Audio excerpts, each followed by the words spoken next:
Start with the name of Allah who is the most beneficent and most merciful. Dear students, Assalamu alaikum. आज की इस video में हम exercise 2.8 का question number 5 and 6 discuss करेंगे। Question number 5 है आपके पास, शो दैट द सेट, एक सेट आपको दिया गया है, ठीक है। उसमें कौन से एलिमेंट्स हैं, 1 omega omega square, when omega cube is equal to 1 is an abelian group with respect to ordinary multiplication। आपको सेट दिया गया है, ठीक है। उसमें एलिमेंट्स हैं 1 ओमेगा ओमेगा स्क्वायर और ओमेगा क्यूब है इक्वल टू 1 के, ठीक है। आपने इस सेट को अबेलियन ग्रुप शो करना है अंडर मल्टीप्लिकेशन, ठीक है। ऑपरेशन आपको क्या दिया गया है, मल्टीप्लिकेशन का, और आपने इस सेट को अबेलियन ग्रुप प्रूव करना है, ठीक है। तो फर्स्ट ऑफ ऑल हम इसका टेबल ड्रॉ कर लेते हैं। तो टेबल है हमारे पास मल्टीप्लिकेशन का, हमने यहाँ पे मल्टीप्लाई का साइन लगा दिया। एलिमेंट्स हैं आपके पास 1 ओमेगा एंड ओमेगा स्क्वायर, तो यहाँ पे 1 ओमेगा ओमेगा स्क्वायर, और बिल्कुल इसी तरह आपने यहाँ लिखने होते हैं 1 ओमेगा ओमेगा स्क्वायर, ठीक है। तो 1 को 1 से मल्टीप्लाई करें तो आंसर क्या आएगा, 1, ठीक है। 1 को ओमेगा से करेंगे तो आएगा omega 1 multiply omega square is equal to omega square. Omega multiply by 1 is equal to omega, omega multiply by omega omega square, omega multiply by omega square omega cube, ठीक है। बिकॉज यहाँ पे मैं आपको करके दिखा देती हूँ, ओमेगा को आपने मल्टीप्लाई करना है ओमेगा स्क्वायर से, तो यहाँ पे इसकी पावर 1 है, ठीक है। अगर कोई भी पावर नहीं आपको दी गई होती तो इसका मतलब उसके ऊपर 1 पावर है, ठीक है। तो हम यहाँ पे 1 भी लगा देते हैं, तो ओमेगा 1 प्लस 2 क्या हो जाएगा, ओमेगा क्यूब, ठीक है। यहाँ पे देखिए ये सेम है, तो हम इनकी पावर ऐड करते हैं, मल्टीप्लाई में पावर ऐड हो जाती है, और तो आपके पास आ जाएगा ओमेगा क्यूब, ठीक है। और ओमेगा क्यूब आपको क्वेश्चन में गिवन था कि omega cube is equal to 1, ये आपके पास गिवन था omega cube is equal to 1, ठीक है। तो हमारे पास ओमेगा क्यूब आ गया। अब इसकी जगह हमने 1 पुट कर देना, मतलब ओमेगा को ओमेगा स्क्वायर से मल्टीप्लाई किया तो ओमेगा क्यूब आया, और ओमेगा क्यूब 1 के इक्वल है, तो आप यहाँ पे क्या लिख देंगे, 1, ठीक है। अब ओमेगा स्क्वायर 1 से मल्टीप्लाई होगा तो क्या आ जाएगा, omega square, omega square omega से मल्टीप्लाई होगा तो ओमेगा क्यूब आपके पास 1 के इक्वल है, ठीक है।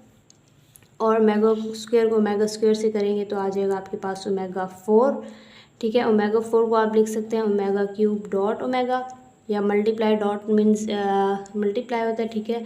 अब देखिए यहाँ पे पावर 1 है, 3 + 1 4, ठीक है। अब देखिए ओमेगा क्यूब आपको गिवन था कि ये 1 के इक्वल है, ओमेगा क्यूब की जगह आप 1 पुट कर दें, मल्टीप्लाई या डॉट ओमेगा, तो ये किसके इक्वल होगा आपके पास, ओमेगा के, ठीक है।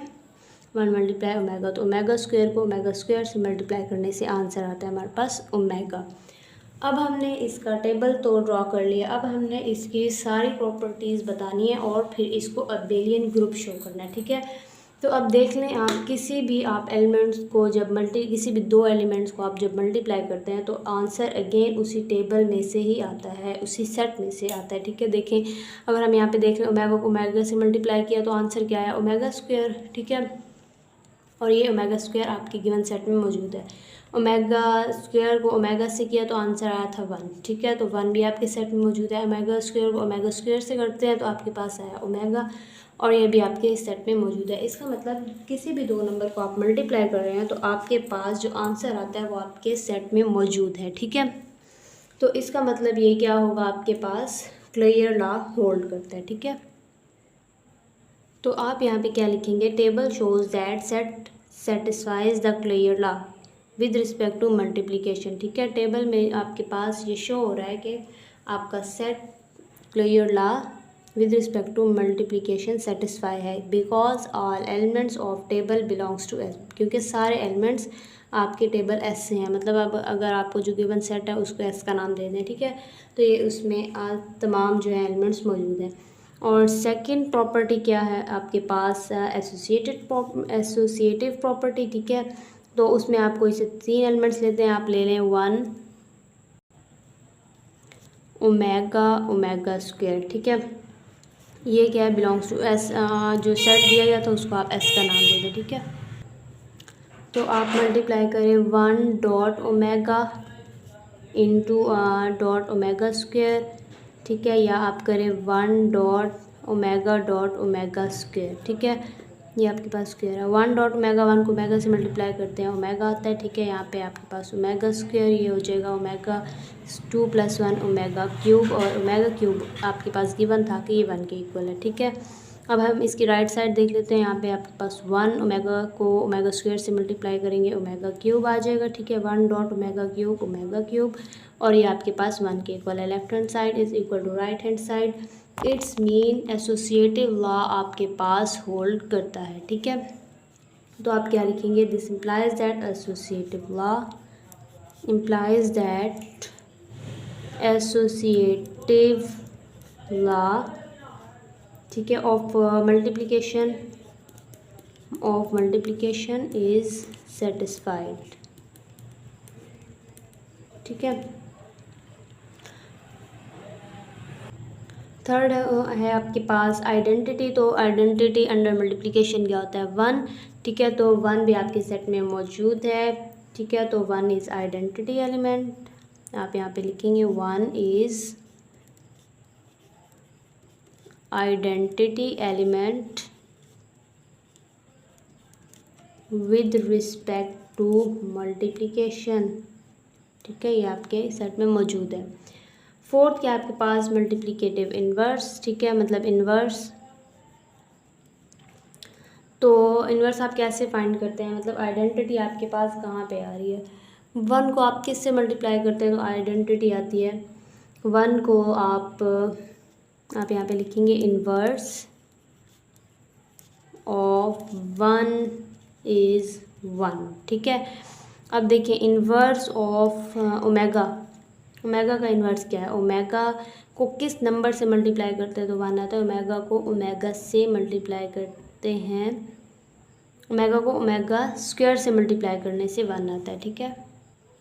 यहाँ पे देखिए ओमेगा को हम किस से मल्टीप्लाई करते हैं तो 1 आता है। ये है आपके पास आइडेंटिटी 1 आ रही है, ठीक है। ओमेगा को ओमेगा स्क्वायर से मल्टीप्लाई करने से 1 आता है। It's mean inverse of omega is omega square, ठीक है। 1 का लिख लिया आपने, ओमेगा का लिख लिया ओमेगा स्क्वायर। अब inverse of omega square is, omega square का इन्वर्स क्या है, ओमेगा, ठीक है। ओमेगा स्क्वायर को ओमेगा से मल्टीप्लाई करते हैं तो आपके पास आइडेंटिटी आता है, ठीक है। आइडेंटिटी एलिमेंट भी है आपके पास, मल्टीप्लिकेटिव इन्वर्स भी है हर एक एलिमेंट का। उसके बाद आपके पास कम्यूटेटिव लॉ रह गया, ठीक है। लास्ट है आपके पास कम्यूटेटिव लॉ, ठीक है। तो कम्यूटेटिव लॉ क्या होता है, 1 multiply omega is equal to omega multiply 1। तो क्या आएगा, ओमेगा को मल्टीप्लाई करेंगे तब भी ओमेगा आएगा आपके पास, ठीक है। तो left hand side right hand के इक्वल है। It's mean that commutative law भी आपके पास होल्ड करता है, ठीक है। तो आप यहाँ पे लिख दें commutative law hold with respect to multiplication, ठीक है। अब कम्यूटेटिव लॉ भी होल्ड करता है, ऑल आपने प्रॉपर्टीज सेटिस्फाई कर ली। इसका मतलब आपके पास ये एक अबिलियन ग्रुप है, ठीक है। So it is an abelian group, ठीक है। नेक्स्ट है आपके पास question number 6। If G is a group, अगर जी ग्रुप है अंडर द ऑपरेशन, कोई भी ऑपरेशन हो, ठीक है, addition multiplication, and A B belongs to G, A और बी जो है ग्रुप में से आपके पास बिलोंग करते हैं, ठीक है। Find the solutions of the equations. 2 equation दी हैं, A asterisk X is equal to B और X asterisk A is equal to B. इन दोनों इक्वेशन को आपने सॉल्व करना है अगर ग्रुप जी हो और ए और बी ग्रुप के एलिमेंट्स हो, ठीक है। अब ये ग्रुप है तो इसका मतलब फर्स्ट इक्वेशन पहले हम लिख लेते हैं, A asterisk X is equal to B, ठीक है। तो अब देखिए अगर आपके पास जी ग्रुप है और एलिमेंट्स ग्रुप में से लिए गए हैं, जी में से ए बी, ठीक है। तो ग्रुप है तो इसका मतलब ये इन्वर्स भी होगा इसका ए बी का, ठीक है। तो इन्वर्स आप क्या लिखेंगे इसको, ए बिलोंग्स टू जी, ठीक है। ए बिलोंग्स टू जी, ग्रुप में से बिलोंग कर रहा है, ठीक है। सो ए इनवर्स बिलोंग्स टू जी। अगर ग्रुप है तो इसका मतलब लाजमी बात है कि इसमें इन्वर्स भी मौजूद होगा, ठीक है। अब आपने क्या करना है, इस इक्वेशन को आपने एक्चुअली एक्स की वैल्यू निकालनी है, ठीक है। तो आपने क्या करना है, इस इक्वेशन को इन्वर्स से मल्टीप्लाई करना है, ठीक है। तो आप कैसे मल्टीप्लाई करेंगे, A inverse asterisk A asterisk X is equal to both side जो है आपने मल्टीप्लाई करना है। तो यहाँ पे क्या आएगा, ए इनवर्स स्टेरिक बी। इस इक्वेशन को आपने ए इनवर्स से मल्टीप्लाई किया, ठीक है। A inverse asterisk A asterisk X, ठीक है, is equal to A inverse asterisk B. ये आ गया। अब देखिए आपके पास ग्रुप में एसोसिएटिव लॉ भी होता है, ठीक है। तो आप इसको लिख सकते हैं ए इनवर्स स्टेरिक ए, ठीक है, और स्टेरिक एक्स, और यहाँ पे ए इनवर्स स्टेरिक बी आ जाएगा, ठीक है। आप उसमें एसोसिएटिव में इस तरह से ब्रैकेट्स जो है चेंज करते हैं। फर्स्ट ले लेते हैं, 2 पे ब्रैकेट्स आ जाती है, उसके बाद फर्स्ट 2 ले लेते हैं और लास्ट छोड़ देते हैं, ठीक है। तो हमने यहाँ पे एसोसिएटिव लॉ अप्लाई किया है, ठीक है। यहाँ पे आप लिख भी सकते हैं एसोसिएटिव, ठीक है, प्रॉपर्टी। उसके बाद इन्वर्स और ए ये आइडेंटिटी होता है, ठीक है। फॉर एग्जांपल यहाँ पे मैं थोड़ा सा रफली बता रही हूँ कि 1 2 है और इसका इन्वर्स होता है 1/2। अंडर मल्टीप्लिकेशन 2 से कैंसिल हो जाता है और 1 क्या आता है आपके पास आंसर 1, और अंडर मल्टीप्लिकेशन 1 क्या होता है आपके पास आइडेंटिटी, ठीक है। तो इसका मतलब ए इन्वर्स मल्टीप्लाई ए या asterisk A is equal to identity E. उसके बाद यहाँ पे आपके पास स्टेरिक, यहाँ पे आपके पास X is equal to A inverse asterisk B. अब आइडेंटिटी कोई भी नंबर आइडेंटिटी किसी भी नंबर के साथ मल्टीप्लाई हो तो आंसर वही नंबर आता है। इसका मतलब ई मल्टीप्लाई एक्स एक्स आ जाएगा, और ये है आपके पास ए इनवर्स स्टेरिक बी, ठीक है। तो ये यहाँ पे आपने एक्स ही फाइंड करना था, और बिल्कुल इसी तरह आपने दूसरी इक्वेशन लिख लेनी है, उसको भी आपने मल्टीप्लाई करना इन्वर्स से, और वहाँ से भी आप इजीली एक्स की वैल्यू फाइंड कर लेंगे। तो सेकंड इक्वेशन थी आपके पास X asterisk A is equal to B, ठीक है। तो अब आपने क्या करना है, इसको ए इन्वर्स से मल्टीप्लाई करना है। तो एक्स जिस साइड पे ए था उसी साइड पे इन्वर्स से मल्टीप्लाई करना है। यहाँ पे इस साइड पे है तो आपने इस साइड पे मल्टीप्लाई करना है। फर्स्ट इक्वेशन में आपके पास इस साइड पे था, ठीक है, तो आपने इस साइड से मल्टीप्लाई किया था स्टेरिक ए, और यहाँ पे आ जाएगा asterisk A inverse is equal to B asterisk A inverse. अब एसोसिएटिव लॉ भी आपको पता है ग्रुप में होता है, तो इसका मतलब X asterisk A asterisk A inverse, ठीक है, is equal to B asterisk A inverse. A asterisk A inverse identity, और यहाँ पे एक्स आपके पास पहले से मौजूद है, ये स्टेरिक का जो है सिंबल, और यहाँ पे आ जाएगा बी स्टेरिक ए इनवर्स।